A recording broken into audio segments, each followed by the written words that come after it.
Hello friends, good morning to everyone. Welcome to the online education channel of Sarovar Institute Morbi. So today we are going to learn about BCom semester 5 and our subject is financial management. So this is our part number 7 and today we are going to learn about factor affecting financial management.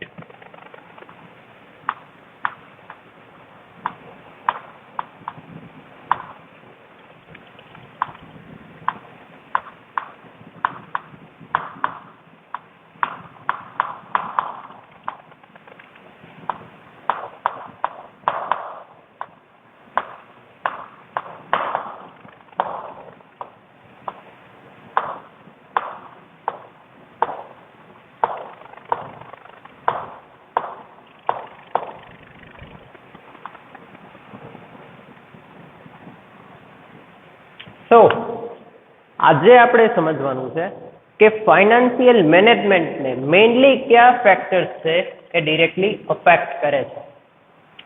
Okay, so let's go to the point. Very first જે point છે આપણે સમજવાનો, that is type of business.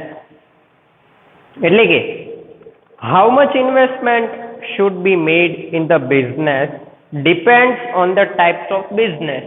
So એક કહી શકાય કે important factor, very first, તમે કોઈ પણ બિઝનેસ જ્યારે સ્ટાર્ટ કરો છો ત્યારે એનું ઇન્વેસ્ટમેન્ટ જે છે એ કેટલું કરવું એ ટાઈપ્સ ઓફ બિઝનેસ ઉપર ડિપેન્ડ કરે છે. ફાઇનાન્શિયલ પોલિસી ડિસાઇડ કરવી ખૂબ જ જરૂરી છે. કેટલા અને કયા કયા ફિલ્ડની અંદર તમે કેટલા પૈસાનું રોકાણ કરી શકો છો, અથવા તો તમારે રોકાણ કરવું જોઈએ, અથવા તો એ ઇન્વેસ્ટમેન્ટ છે એની રિક્વાયરમેન્ટ કેટલી છે એ જાણવા માટે આપણી પાસે પ્રોપર ફાઇનાન્શિયલ મેનેજમેન્ટની સ્ટ્રેટેજી હોવી જરૂરી છે. તો વેરી ફર્સ્ટ તો જે રીતે આપણને કીધું કે આની અંદર આપણે ટાઈપ્સ ઓફ બિઝનેસ જ્યારે આપણે ડિસાઇડ કરીએ છીએ ત્યારે આપણે સૌ પ્રથમ type of business. Okay, so types of business decide કરવા માટે થઈને તમારે ફાઇનાન્શિયલ મેનેજમેન્ટની એક સ્ટ્રેટેજી તમારી પાસે હોવી જરૂરી છે. કેમ કે કોઈ પણ બિઝનેસની અંદર તમે કેટલા પ્રમાણમાં રોકાણ કરશો એ તેના ઉપર ડિપેન્ડ કરે છે, તમારા બિઝનેસ ઉપર ડિપેન્ડ કરે છે.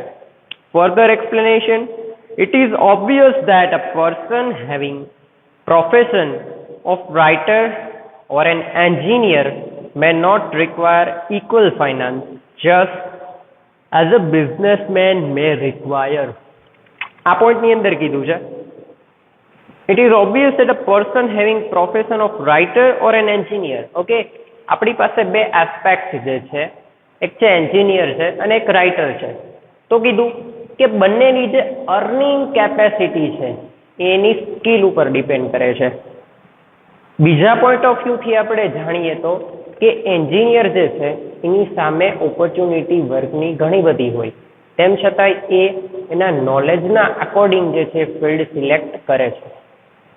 જ્યારે વાત કરીએ રાઇટરની, તો રાઇટર જે છે એ પોતાનું એમ કહી શકાય કે પોતાનામાં રહેલું નોલેજ છે, પોતાનામાં રહેલી જે સ્કિલ છે એનો યુઝ કરીને એ વસ્તુ જે છે ક્રિએટ કરે છે. સર્જનાત્મક શક્તિ એનામાં સારી જોવા મળે છે. એ જ રીતે એન્જિનિયર જે છે એ લોકોને પણ રિસર્ચ કરવું જરૂરી બની જાય છે, તો એની અંદર પણ સર્જનાત્મક શક્તિ હોવી જરૂરી છે. બંનેની અંદર સેમ ફેક્ટર જે છે એ અસર કરે છે, પરંતુ બંનેનું આઉટકમ્સ જે છે એ અલગ અલગ થઈ જાય છે. એકની અંદર તો કે તમારી અગર મેન્ટલી પ્રિપેર હોવું ખૂબ જ જરૂરી છે in the field of writer. Second thing, if you are engineer then you need a physical fitness also and mentally fitness also. બંનેમાં બંને સ્કિલની જરૂરિયાત પડે છે, પણ એ લોકો એ ડિસ્ક્રાઇબ કરવા માંગે છે કે બંને પ્રોફેશન જે છે એ પોતાનામાં ક્યાંક ને ક્યાંક અલગ છે, તો એ અલગ કઈ રીતે છે. A professional person may need very little finance for a material, office, furniture, etc. Okay, આ બધી વસ્તુ માટે થઈને એન્જિનિયર જે છે ને રો મટીરિયલ્સની જરૂરિયાત વધારે પ્રમાણમાં રહે છે. જ્યારે વાત કરીએ રાઇટરની અને ઓફિસ અથવા તો લિમિટેડ સ્ટેશનરી મટીરિયલથી પોતાની રિક્વાયરમેન્ટ ફૂલફિલ કરી શકે છે. તો મેઇન થિંગ શું છે આપણી પાસે? મેઇન થિંગ છે types of business. Types of business જે છે મેઇનલી એને અફેક્ટ કરે છે.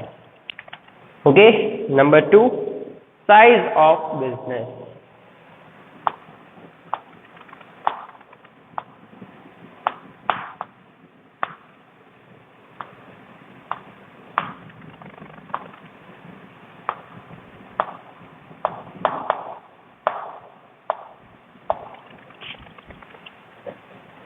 બિઝનેસની સાઇઝ. ઓકે, જ્યારે વાત આવે મોટી કંપનીની, એની અંદર હ્યુજ ઇન્વેસ્ટમેન્ટ, ઓકે, મોટા પાયા ઉપર રોકાણ કરવાની જરૂરિયાત રહે છે.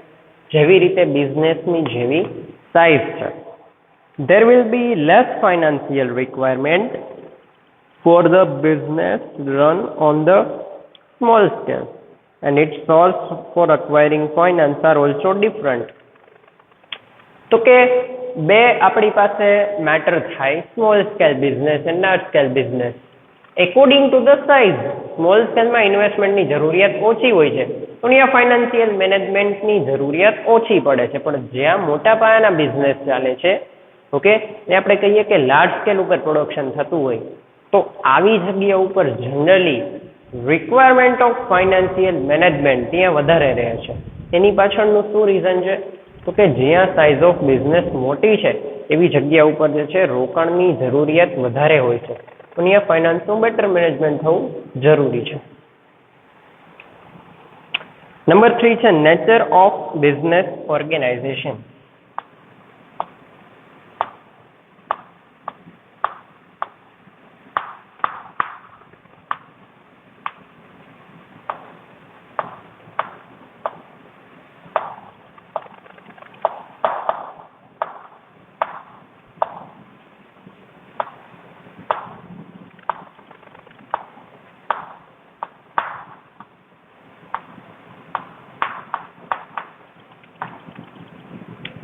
નેચરથી અહીંયા આ લોકો પ્રેઝન્ટ કરે છે કે તમારા બિઝનેસનો પ્રકાર, જેમ કે the different of nature of business organisation affect the financial management.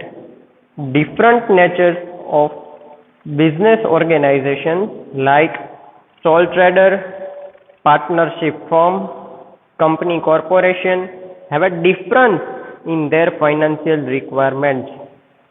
Nature of business ખૂબ જ વ્યવસ્થિત મેટર કરે છે. લાઈક હવે બિઝનેસનો પ્રકાર કેવો છે? ઓકે, આપણે વાત કરી સાઇઝ પ્રમાણે, એટલે કે લાર્જ સ્કેલ અથવા તો સ્મોલ સ્કેલ, પરંતુ એની અંદર પણ વેરિયન્ટ જોવા મળે છે કે તમારી બિઝનેસ ઇન્ડસ્ટ્રીઝ છે એ કઈ પ્રકારની વસ્તુનું પ્રોડક્શન કરે છે, એની અંદર કઈ કઈ પ્રકારની જે કહી શકાય કે મટીરિયલ્સની રિક્વાયરમેન્ટ ક્રિએટ થાય છે. Okay, how to find out the market for that product, costing, okay, demand in the market, ઘણી બધી વસ્તુ જે છે ડાયરેક્ટલી આપણી પ્રોડક્શન પ્રોસેસને અફેક્ટ કરે છે. સો દેટ આપણે એ વસ્તુને ખાસ કન્સિડર કરવાનું છે કે આપણો બિઝનેસ છે કયા ટાઈપનો છે, આપણે કઈ પ્રકારની સ્ટ્રેટેજી ફોલો કરવી પડશે તેની માટે થઈને. તો નેચર જે છે, types of business organisation nature, like હવે એની અંદર આપણને કીધું કે રિક્વાયરમેન્ટ છે એ કેટલી છે, રિસોર્સિસ છે. યસ, આ એક છે એક ખાસ સમજવા જેવી વસ્તુ છે કે ઘણીવાર લોકો શું કરતા હોય છે, તો કે એ ક્વોલિટી માટે થઈને ગમે એટલા પૈસા ચૂકવવા માટે તૈયાર થઈ જાય છે. યસ, સારી ક્વોલિટીની અંદર આપણે ડેફિનેટલી વધારે પેમેન્ટ કરવું પડે છે, બટ મેઇન થિંગ આપણે કઈ વસ્તુ કન્સિડર કરવાની છે કે જો કે જ્યારે વાત આવે કે ગુડ ક્વોલિટી, તો આપણી પાસે ઘણા બધા રિસોર્સિસ ઓલરેડી અવેલેબલ છે. એ રિસોર્સિસનો યુઝ કરીને પણ તમે મટીરિયલને સારી ક્વોલિટી આપી શકો છો. If you wanted to do good shaping of your product, then you can use resources which is available to us. આપણી પાસે ઘણા બધા રિસોર્સિસ અવેલેબલ છે, એનો યુઝ કરીને પણ આપણે સારી એવી માત્રામાં પ્રોડક્શન કરી શકીએ છીએ. એટલા માટે થઈને ખાસ જે માનવ સંસાધન સંચાલન આ એક વર્ડ છે, જે તમારે આગળ 11-12 માં પણ આવી ગયેલ છે. માનવ સંસાધન સંચાલન એની માટે થઈને જરૂરી એવો સ્ત્રોત છે, એ સ્ત્રોત અનયુઝેબલ છે, ક્યાંક ને ક્યાંક અવેલેબલ છે પણ અનયુઝેબલ છે. તેનો યુઝ કરીને તમે પ્રોડક્શન કોસ્ટ નીચી લાવી શકો છો, જેના કારણે તમને પ્રોફિટનું માર્જિન જે છે એ વધારે મળે છે. So that also that is depend on the nature of business organization. Stages of business cycles. Okay, the business cycles of financial recession heavily affect stages of business cycle. Number 4.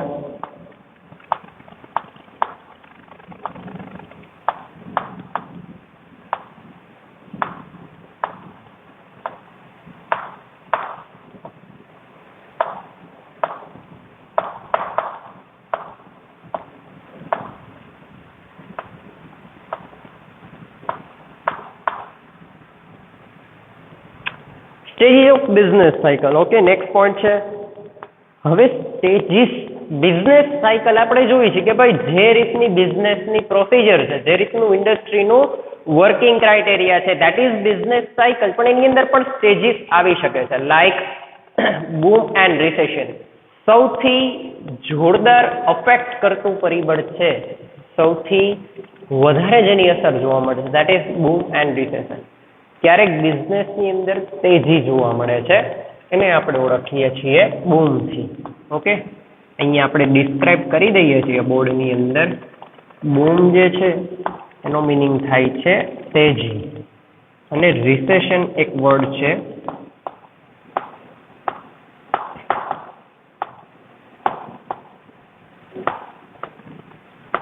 Okay, આ બે word જે છે માર્કેટને સૌથી વધારે effect કરતા આ બે word છે, બે ફેક્ટર છે, બૂમ એન્ડ રિસેશન.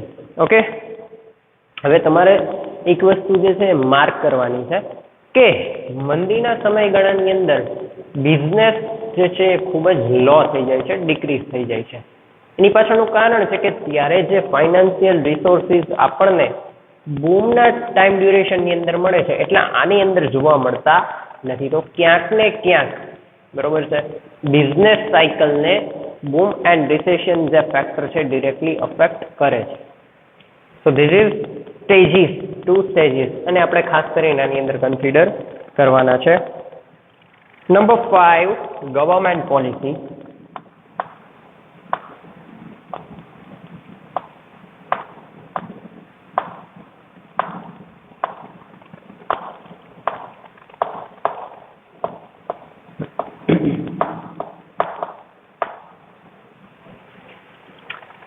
સૌથી અલગ ફેક્ટર છે કે જે બિઝનેસને ખૂબ જ વધારે પ્રમાણમાં અફેક્ટ કરે છે. યસ, આપણે બૂમ અને રિસેશન જે છે એને પણ એ પોઈન્ટ ઓફ વ્યૂથી જોયું, પરંતુ ગવર્મેન્ટ પોલિસી તો તેજી અને મંદીનો સમયગાળો તમે નિશ્ચિત કરી શકો છો કે જેમ જેમ જેમ જેમ જેમ માર્કેટ ડાઉન થતું જાય, ઓકે, પ્રાઇસ રાઇઝ થતા જાય, તો એના ઉપરથી તમે ડિસિઝન લઈ શકો છો for the future.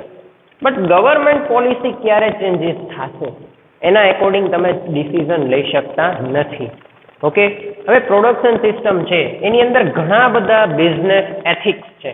A business ethics A government policy દ્વારા, જેને આપણે ગવર્મેન્ટ પોલિસી તરીકે ઓળખીએ છીએ અધર વર્ડ્સમાં, તો એની અંદર એકોર્ડિંગ ટુ ટાઈમ ચેન્જીસ આવે છે. તો એ ચેન્જીસ અચાનક આવે છે, તો એ વસ્તુને આપણે એડોપ્ટ જલ્દીથી કરી શકતા નથી. તો એ ક્યાંક ને ક્યાંક ત્યારે બિઝનેસ થોડુંક રિસેશન ટાઈમિંગની અંદર હોય તેવું જોવા મળે છે, કેમ કે માર્કેટની અંદર ડાયરેક્ટ નવા રૂલ્સ ફોલો કરવા માટે થઈને એ થોડુંક ડિફિકલ્ટી ક્રિએટ થાય છે for the customer also, for the producer also. તો ક્યાંક ને ક્યાંક ગવર્મેન્ટ પોલિસી જે છે એની અંદર ઘણી વારંવાર ચેન્જીસ કરવાથી માર્કેટની અંદર આવી અફેક્ટ જોવા મળે છે. તો એ ફાઇનાન્શિયલ મેનેજમેન્ટને ડિરેક્ટલી અફેક્ટ કરે છે. સો દેટ અહીંયા આ ટોટલ 5 પોઈન્ટ છે એ ફાઇનાન્શિયલ મેનેજમેન્ટને ખૂબ જ એમ કહી શકાય કે ક્લોઝલી અફેક્ટ કરે છે. So this is our factor affecting of financial management. Thank you.